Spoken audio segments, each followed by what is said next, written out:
प्रज्ञा सूर्य बोधिसत्व डॉक्टर बाबासाहेब आंबेडकर यांच्या समग्र धम्मक्रांतीमध्ये जीवनाच्या शेवटच्या श्वासापर्यंत समर्पित राहून आजच्या या मंगलमय प्रसंगी या धम्मविचार मंचावरती उपस्थित पूजनीय भिक्खू संघ, माझ्यासोबत स्थानापन्न असलेले पूजनीय भदंत करुणानंदजी थेरो, पूजनीय भदंत धम्मबोधीजी थेरो, इतर सर्व पूजनीय भिक्खू संघ आणि आपण सर्व धम्म उपासक उपासिका, लहान बालक आणि बालिकांनो, धम्मदेशनेला सुरुवात करण्यापूर्वी मी सर्वप्रथम तुम्हा सर्वांच्या प्रती अनंत मंगल कामना अर्पण करतो। अतिशय श्रद्धापूर्वक आपण भिक्खू संघाला इथे निमंत्रित केलं। भिक्खू संघाला आपल्या सर्वांच्या वतीने चिवर वस्त्राचं दान झालं, स्वागत झालं। आजच्या या मंगलमय दिनी आपल्या सर्वांकडून जे जे काही पुण्य या ठिकाणी अर्जित झालं, संपादित झालं, हे सर्व पुण्य किंबहुना आम्ही भिक्खू संघ सुद्धा जे जे काही पुण्यकर्म आज या ठिकाणी करीत आहोत, हे सर्व पुण्यकर्म आम्ही कालकतंग पूज्य भदंत काश्यपजी थेरो यांना समर्पित करीत आहोत। कालकतंग पूज्य भदंत काश्यपजी यांच्या प्रथम पुण्यस्मरण दिनाच्या निमित्ताने आजचा हा धम्म संस्कार आपण या ठिकाणी संपन्न करीत आहोत। एक बौद्ध भिक्षू काय करू शकतो याचं एक मूर्तिमंत उदाहरण आपण आपल्या या परिसरामध्ये पाहत आहोत। अगदी लहान वयापासून तर वृद्ध माणसापर्यंत प्रत्येकाच्या मनामध्ये धम्माचं चैतन्य निर्माण करणारे पूज्य भदंत होते। अगदी चिखलामध्ये ज्याप्रमाणे कमळ उगवतो, परंतु चिखलाचा थोडाही अंश स्पर्श होऊ देत नाही, अगदी त्याचप्रमाणे एक भिक्षू आपल्या परिसरामध्ये राहून, आपल्या वस्तीमध्ये राहून, आपल्या या परिसरामध्ये धम्माचे बीज पेरत असतो। त्याच्या मनामध्ये ती तळमळ असते की जो जो आपला बांधव आहे, भगिनी आहे, त्या सर्वांनी धम्माला समजून घ्यावं, त्या सर्वांनी धम्माचं आचरण करावं, सुखपूर्वक जीवन जगावं, ही अनंत तळमळ असते त्यांच्या मनामध्ये। ज्यावेळेस भगवान बुद्धांना ज्ञान प्राप्त झालं, बुद्धत्व ज्ञान प्राप्त झालं, त्यावेळेस त्यांच्याही मनामध्ये एक द्वंद्व मानसिकता निर्माण झाली होती। त्याला आपण विषाद योग असं म्हणतात। विषाद योग म्हणजे द्वंद्व मानसिकता, की मला जे बुद्धत्वाचं दुःखमुक्तीचं ज्ञान प्राप्त झालं, हे ज्ञान मी लोकांना सांगावं की नाही, कारण आता तर मी दुःखमुक्त झालेलो आहे, माझ्या जीवनामध्ये आता कोणता उद्देश शिल्लक नाही आहे।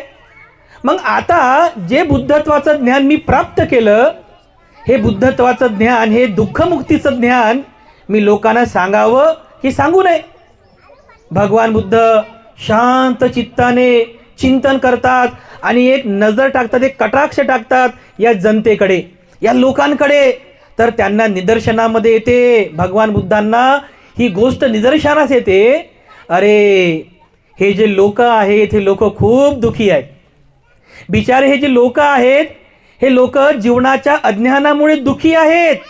ह्या लोकांना जीवनाचं सत्य माहीत नाही आहे, दुःख माहीत नाही आहे, अज्ञानामुळे, अविद्येमुळे बिचारे हे लोक, ही जनता खूप दुखी आहे। तेव्हा भगवान बुद्धांच्या मनात अनंत करुणा उत्पन्न झाली, अनंत करुणा। भगवान बुद्धांना आपण महाकारुणिक म्हणतो ना, का म्हणतो बरं असं? कारण भगवान बुद्धांच्या मनामध्ये या संपूर्ण लोक समुदायाविषयी अनंत करुणा उत्पन्न झाली, अनंत करुणा। आणि करुणा भाव आपल्याला काय शिकवतो? ज्या वेळेस तुम्ही एखाद्या व्यक्तीला दुखी पाहता, तर तुमचं मन हे कंपित झालं पाहिजे, तुमचं मन हे व्हायब्रेट झालं पाहिजे, तुमच्या मनात असा भाव उत्पन्न झाला पाहिजे, अरे अरे अरे हा माणूस किती दुखी आहे, बिचाराचं दुःख हे नष्ट झालं पाहिजे, अरे हा माणूस किती रोगी आहे, हा माणूस रोगातून मुक्त झाला पाहिजे। ही जी भावना तुमच्या मनात उत्पन्न होते, याला म्हणतात करुणा। म्हणजे ज्या ज्या वेळेस तुम्ही एखादा दुःखी, पीडित, शोषित व्यक्ती बघता, त्यावेळेस तुमच्या मनामध्ये जी भावना उत्पन्न होते की याचं दुःख कमी व्हावं, याचा शोक कमी व्हावा, हा रोगमुक्त व्हावा, ती जी भावना आहे त्या भावनेला म्हणतात करुणा. अशीच करुणा तथागतांच्या मनामध्ये उत्पन्न झाली. ह्या लोकसमुदायाला त्यांनी पाहिलं, अरे हे लोक किती दुःखी आहेत, हे लोक किती दुःखी आहेत, ह्या लोकांचं दुःख दूर व्हावं, हे लोक दुःखमुक्त व्हावे, अशी अनंत करुणा भगवान बुद्धांच्या मनामध्ये उत्पन्न झाली. लोकांना दुःखमुक्तीचं ज्ञान सांगण्याचा त्यांनी निर्धार केला, संकल्प केला. आणि बघा, जोपर्यंत एखाद्या व्यक्तीच्या मनात करुणा उत्पन्न होत नाही तोपर्यंत तो व्यक्ती कोणाची सेवा पण करू शकत नाही, कोणाची सेवा करू शकत नाही. एखाद्या मुलाला जर आई वडिलांची सेवा करायची असेल ना, तर त्याच्या मनात पण आई वडिलांविषयी करुणाभाव असला पाहिजे. एखाद्या मुलीला जर आई वडिलांची सेवा करायची असेल तर तिच्या पण मनात आई वडिलांप्रती करुणाभाव असला पाहिजे. काही मुली बघा नर्सिंगचा कोर्स करतात ना, आहे ना, 10वीच्या नंतर नर्सिंग म्हणजे काय, ते डॉक्टरच्या हाताखाली जे काम करतात ना, म्हणजे रोग्यांची सेवा करणं, बरोबर आहे की नाही. मग समजा एखाद्या मुलीने नर्सिंगचा कोर्स केला आणि जर त्या हॉस्पिटलमध्ये जर एखादा रोगी माणूस आला, त्याच्या रोगाचा ते वास येत आहे, त्याचे कपडे घाण आहेत, आणि तिने जर असा विचार केला, अरे छी छी छी मला त्याची सेवा करायची नाही, मग मला सांगा तिचं नर्सिंग करून फायदा काय आहे की नाही. नर्सिंग करून फायदा काय आहे, म्हणजे जोपर्यंत तुमच्या मनामध्ये एखाद्या दुःखी व्यक्तीबद्दल करुणा उत्पन्न होत नाही, तुम्ही त्या व्यक्तीची सेवा करू शकत नाही. एखाद्या रोग्याबद्दल तुमच्या मनात अनंत करुणा उत्पन्न होणार नाही तोपर्यंत तुम्ही त्याची सेवा करू शकत नाही. म्हणून जर दुसऱ्यांची सेवा करायची असेल मग ती पाय दाबून सेवा करू द्या, किंवा मग त्याला धम्माचा उपदेश करून ती धम्मसेवा करू द्या, समाजसेवा करू द्या. सेवा करायची असेल तर तुमच्या मनामध्ये करुणा उत्पन्न झाली पाहिजे. भगवान बुद्धांना आपण महाकारुणिक म्हणतो, कारण भगवान बुद्धांच्या मनामध्ये आपल्या सर्वांविषयी अनंत करुणा उत्पन्न झाली. आणि या करुणा भावनेमुळेच तर भगवान बुद्ध गया ते सारनाथ 250 किलोमीटरचा पायीच प्रवास करतात. कशामुळं? करुणा होती मनामध्ये. माणसाच्या म्हणजे तथागतांच्या मनात करुणा होती, म्हणून तर भगवान बुद्ध एवढा लांबचा पायीच प्रवास करतात. आणि करुणा भावनेने त्या पंचवग्य भिक्खूंना सारनाथच्या मृगदाय वनामध्ये उपदेश करतात. आणि तिथूनच मग भगवान बुद्ध उपदेश करतात की भिक्खूंनो, बहुजनांच्या हितासाठी आणि बहुजनांच्या सुखासाठी हा जो सुरुवात कल्याणकारी, मध्य कल्याणकारी आणि अंत ज्याचा कल्याणकारी आहे, अशा सुखदायक धम्माचा उपदेश करत चला. अनंत करुणा उत्पन्न करा, अनंत करुणा उत्पन्न करा. हा उपदेश भगवान बुद्धाने भिक्खूंना दिला. आणि म्हणून भगवान बुद्धांच्या नंतरही भिक्खू संघामध्ये जे भिक्खू झाले ते भिक्खू केवळ एकाच भावनेने प्रेरित आहेत की ज्या समाजामध्ये आपण राहतो, त्या लोकांमध्ये आपण राहतो, अरे त्या लोकांचा उद्धार झाला पाहिजे, ही करुणा आहे. एक भिक्खू जेव्हा अंगावरती काशाय वस्त्र परिधान करतो, शिरोमुंडन करतो, तर त्यावेळेस तो संकल्प करतो. ती गाथा सुद्धा आम्हाला सांगितली जाते की मनामध्ये लोकांबद्दल, दुःखी जनांबद्दल अनंत करुणा उत्पन्न करून त्यांना धम्माचा उपदेश करा. काही लोक रोग्यांना औषधी देऊन रोग्यांना रोगमुक्त करतात, ही रोग्यांची सेवा झाली. काही लोक आई वडिलांचे पाय दाबून देतात, सेवा करतात, ही आई वडिलांची सेवा झाली. पण या सर्व सेवांमध्ये, ह्या सगळ्या सेवांमध्ये सर्वश्रेष्ठ जी सेवा आहे ती कोणती सेवा आहे? ती धम्म सेवा आहे. एक व्यक्ती दुसऱ्या व्यक्तीला जेव्हा धम्माचं तत्वज्ञान सांगतो, धम्माची देशना करतो, धम्म सेवा यालाच म्हणतात. कारण एक व्यक्ती धम्म समजून घेऊन त्या धम्माचं आचरण करून तो दुःखमुक्तीच्या मार्गाने जातो. ही सेवा करणारा भिक्खू संघ आहे. आजच्या या प्रसंगी मी पूजनीय भदंत काश्यपजी थेरो यांचं स्मरण करतोय. बरेच कार्यक्रमांमध्ये त्यांची आणि माझी सुद्धा भेट झाली. खूप सुस्वभावी होते, मन मिळाऊ होते, आणि त्यांच्याही मनामध्ये अनंत अशी करुणा भरलेली होती. ज्या ज्या ठिकाणी ते गेलेत त्या प्रत्येक ठिकाणी जाऊन लहानांपासून तर मोठ्यापर्यंत भंतेजींनी अनंत करुणा करून त्यांना धम्म शिकवला, त्यांना धम्माचा उपदेश केला. ही करुणा आहे. जेव्हा भगवान बुद्धांचं महापरिनिर्वाण झालं, बुद्धांच्या महापरिनिर्वाणानंतर राजगृह या ठिकाणी बौद्ध धम्माची पहिली धम्म संगीती संपन्न झाली. आणि या संगीतीमध्ये भगवान बुद्धांनी उपदेशिलेल्या 84,000 धर्मसूत्रांचं संगायन झालं. त्यानंतर धम्मसंगीतीचा समारोप झाला, उद्देश पूर्ण झाला.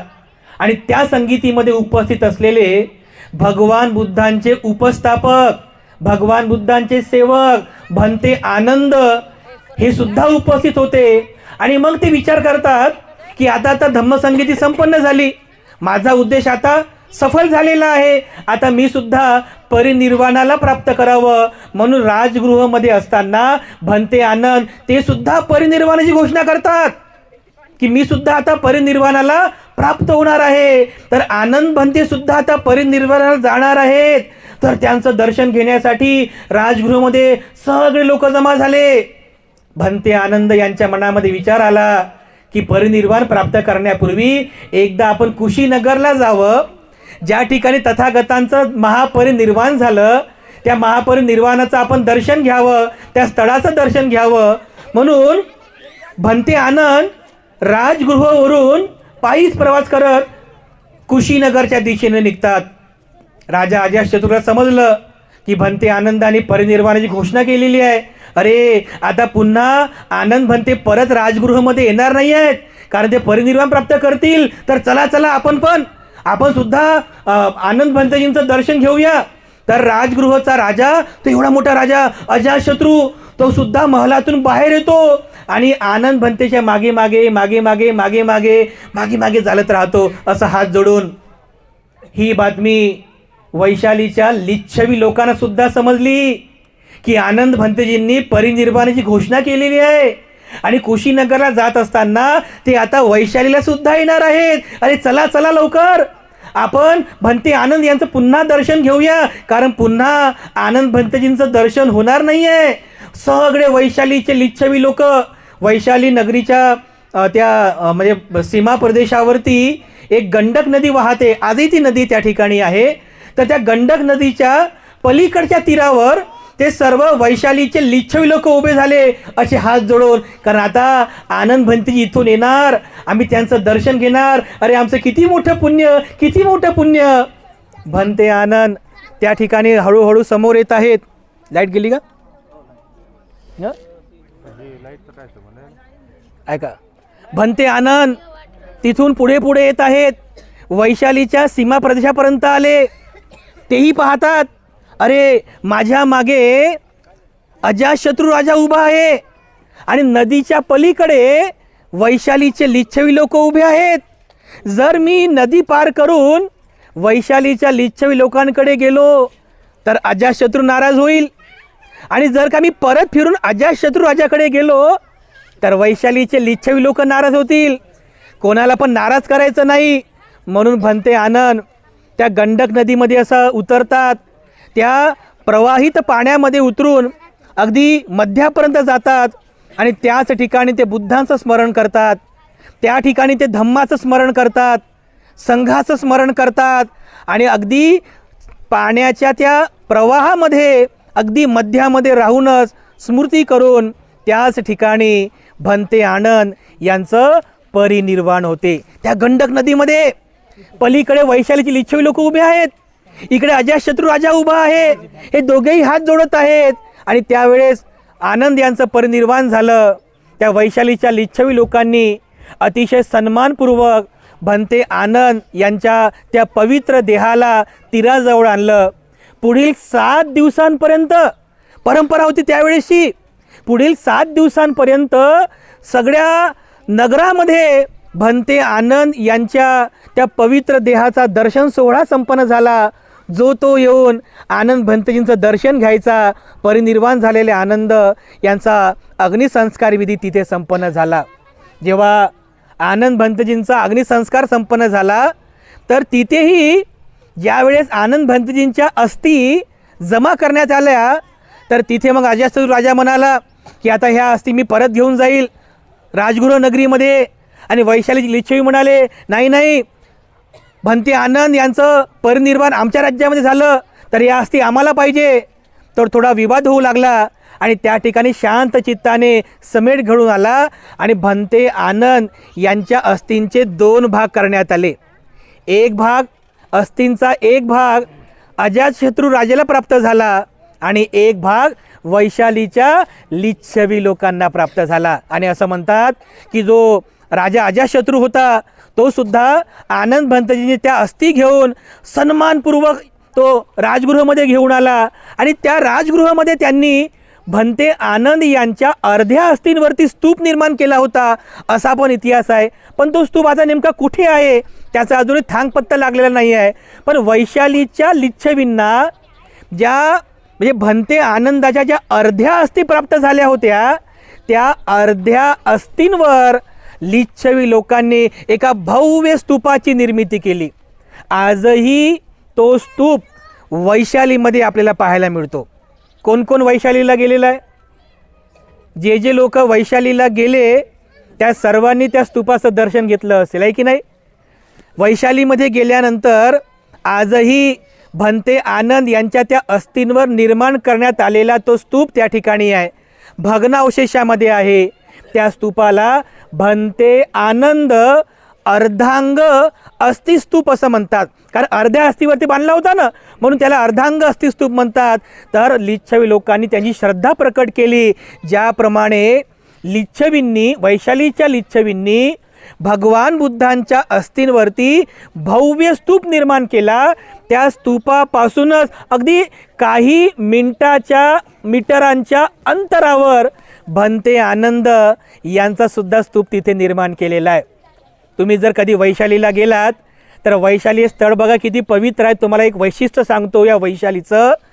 हे एकमेव स्थळ असं आहे या भारतामध्ये किंवा बौद्ध संस्कृतीमध्ये, वैशाली हे एकमेव स्थळ असं आहे की ज्या ठिकाणी एक महागुरु आणि त्या महागुरूचा एक परमशिष्य या दोघांचे सुद्धा चैत्य जवळजवळ निर्माण केलेले आहे. एका ठिकाणी भगवान बुद्धांचं चैत्य आहे आणि काही अंतरावरच आपल्याला भंते आनंद अर्धांग अस्थिस्तूप सुद्धा पाहायला मिळतो. कुठेच नाही असा योगायोग कुठेही नाही. केवळ वैशालीमध्ये महागुरु भगवान बुद्ध यांचा अस्थिस्तूप आहे आणि त्यांच्याच अस्थिस्तूपाच्या बाजूला भंते आनंद यांचाही स्तूप आहे. आज जर तुम्ही कधी गेलात तर या अर्धांग अस्थिस्तूपाचं दर्शन सुद्धा तुम्हाला तिथे करता येईल. इतकं पवित्र ते स्थळ आहे. ज्यावेळेस सम्राट अशोकाने या वैशालीच्या म्हणजे अर्धांग अस्थिस्तूपाला भेट दिली आणि त्याच ठिकाणी त्याने एक अशोक स्तंभ सुद्धा निर्माण केला, एक सिंहाचा स्तंभ. कारण हीच ती भूमी आहे का ज्या भूमीमध्ये राहून भगवान बुद्धांनी स्वतःच्या महापरिनिर्वाणाची घोषणा केली होती की आजपासून मी 3 महिन्यानंतर वैशाख पौर्णिमेला तथागतांचं महापरिनिर्वाण होईल आणि येथूनच भगवान बुद्ध कुशीनगरच्या दिशेने निघाले. तर याला प्रतिकात्मक दाखवण्यासाठी भंते आनंद अर्धांग अस्थिस्तूपाच्या अगदी बाजूलाच सम्राट अशोकाने एक सिंहाचा स्तंभ निर्माण केला आणि त्या सिंहाची जी दिशा आहे ती दिशा सुद्धा कुशीनगरच्या दिशेने दाखवलेली आहे.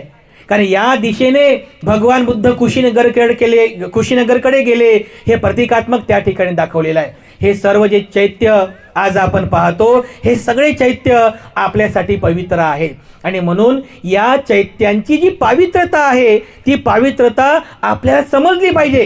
कारण सम्राट अशोकाने जे 84,000 चैत्य स्तूप निर्माण केले होते त्याने केवळ चैत्य स्तूप निर्माणच केले नाही तर त्याचं पावित्र्य जपण्यासाठी त्या चैत्याच्या आजूबाजूला विहारांची निर्मिती केली आणि हे कर्तव्य सांगितलं की हे भिक्खू संघाचं परम कर्तव्य आहे की ज्या ज्या ठिकाणी बुद्धांचे चैत्य आहे, ज्या ज्या ठिकाणी श्रावकांचं चैत्य आहे, ज्या ज्या ठिकाणी आपल्या एखाद्या भिक्खूंचं चैत्य आहे तर त्या चैत्याचं पावित्र्य जपण्यासाठी नेहमी पूजावंदना व्हावी, त्या ठिकाणी चैत्यवंदना व्हावी, त्याचा सन्मान व्हावा, त्याबद्दल श्रद्धा प्रकट व्हावी, याकरिता पुरेपूर व्यवस्था सम्राट अशोकाने केली होती. हा आदर्श आजपर्यंत आपल्याकडे आहे. एक परंपरा आहे आपल्याकडे, ज्या वेळेस एखादा भिक्खू हा मृत्यूला प्राप्त होतो किंवा एखादा अरहंत असेल तो जर परिनिर्वाणाला प्राप्त करतो तर त्याच्या शरीराच्या सर्व अस्थींचा एक चैत्य निर्माण केला जातो. जसं या ठिकाणी आपण एक छोटंसं असं सुंदर चैत्य निर्माण केलं आणि त्या चैत्याची पूजा करणं ही परंपरा आपल्या बौद्ध संस्कृतीची परंपरा आहे. कारण आजपर्यंत चैत्याची पूजा करणं ही परंपरा होती, कारण त्या चैत्यामध्ये भगवान बुद्धांच्या अस्थी होते. याच्यामध्ये आहेत का ठेवलेल्या? आहेत ना, बघा ही आपली परंपरा आहे. कारण चैत्यामध्ये बुद्धांच्या अस्थी ठेवलेल्या आहेत. तर बुद्धाच्या अस्थी किती आपल्यासाठी पवित्र आहेत. काही दिवसांपूर्वीच बघा आपल्या परभणी शहरातून 110 थायलंडच्या भिक्खूगणांचा म्हणजे परभणीचे चैत्यभूमी असा पदप्रवास धम्मप्रवास सुरू झाला. किती लोक आले, अरे हजारो लोक आले. त्या हजारो लोकांनी त्या पवित्र बुद्ध अस्थींचं दर्शन घेतलं. त्या अस्थी आपल्यासाठी सर्वांसाठी पवित्र आहेत, आपल्यासाठी दर्शनीय आहेत. आणि म्हणून ज्या ज्या चैत्यांमध्ये भगवान बुद्धांच्या अस्थी आहेत ते सर्व चैत्य, ते सर्व स्तूप आपल्यासाठी पूजनीय आहेत, आपल्यासाठी पवित्र आहेत. या सोबतच भगवान बुद्धांच्या संघातील ज्या ज्या भिक्खूंचे चैत्य निर्माण झाले ते सुद्धा चैत्य आपल्या सर्वांसाठी पूजनीय आहेत. मी इथे राहणाऱ्या सर्व म्हणजे भिक्खूगणांचं खूप या ठिकाणी म्हणजे अभिनंदन करतो, धन्यवाद व्यक्त करतो की त्यांनी भंतेजींच्या मृत्यूनंतरही वर्षभर आपल्यामध्ये ही धम्म जागृती निर्माण केली, आपल्यामध्ये धम्माचं चैतन्य उत्पन्न केलं आणि आपल्या सर्वांच्या सहकार्याने, आपल्या सर्वांच्या दानबलाने एक सुंदर असं चैत्य पूजनीय भदंत काश्यपजी थेरो यांचं सुंदर चैत्य या ठिकाणी निर्माण झालं. पण आपण सर्वांनी या चैत्याला नेहमी जपलं पाहिजे. केवळ चैत्य निर्माण करून चालणार नाही, त्या चैत्यामध्ये पूजनीय भंतजींच्या अस्थी ठेवलेल्या आहेत म्हणून त्या अस्थी आपल्यासाठी पवित्र आहेत. त्यामुळे हा चैत्य सुद्धा आपल्यासाठी पवित्र आहे बांधवांनो. म्हणून ज्या ज्या वेळेस आपण विहारामध्ये प्रवेश करू त्या वेळेस त्या चैत्याकडे सुद्धा आपण नजर टाकावी, त्या चैत्याला आपण पूजनीय समजावं, त्या चैत्याची पूजा करावी, त्या चैत्याला पुष्प अर्पण करावं, वंदन करावं. ही आपली श्रद्धा आहे जी आपण भिक्खू संघाप्रती या ठिकाणी समर्पित करत असतो. तेव्हा आपण सर्वच आजच्या या धम्मसंस्काराच्या निमित्ताने पूजनीय भदंत काश्यपजी थेरो यांचं जे चैत्य या ठिकाणी निर्माण झालं, पूजनीय भिक्खू संघाने सुद्धा या चैत्याचं पूजन या ठिकाणी केलं, लोकार्पण केलेलं आहे. तेव्हा आपण सर्वांनीच आपल्या म्हणजे आपल्या सर्वांमध्ये ज्या भंतींमुळे हे वातावरण धम्माचं वातावरण निर्माण झालेलं आहे त्याची जाण ठेवून, भंतेजींचा आदर्श आपल्या समोर ठेवून आपण नेहमीच हे धम्म कार्य पूर्ण करण्यासाठी आणि पुढे पुढे नेण्यासाठी आपण सर्वांनी तन मन धनाने सहकार्य करावं अशी आशा मी या ठिकाणी बाळगतो. आणि पुनश्च एकदा आपल्या सर्वांप्रती मी मंगल कामना अर्पण करतो. आपल्या सर्वांचं मंगल हो, आपल्या सर्वांचं मंगल हो, आपल्या सर्वांचं मंगल हो.